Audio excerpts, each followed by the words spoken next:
নমস্কার। আজকে একটা অদ্ভুত উপায় বলবো। টাকা পয়সা আপনার কাছে টিকছে না, আপনি অনেক বেশি ভালো ইনকাম করছেন, আপনার মাস কভার হওয়ার আগেই 20 তারিখ থেকেই আপনার টাকা পয়সা হাত একদম খালি হয়ে যাচ্ছে, আর টাকা পয়সা আপনি জমাতে পারছেন না। আজকে একটা ছোট্ট উপায় বলবো, সেই উপায়টা করলে লাভবান হবেনই হবেন। আপনার একটা ছোট ইটের টুকরো নিয়ে আসবেন।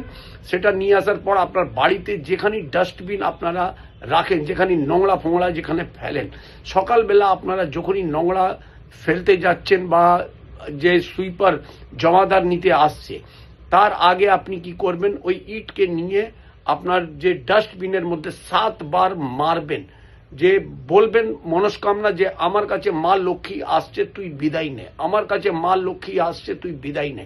7 বার বলবেন, 7 বার মারবেন। এই ক্রিয়াটা 21 থেকে 31 দিন কন্টিনিউয়াসলি করুন, দেখুন আপনার কাছে মা লক্ষ্মীর কৃপা থাকবেই।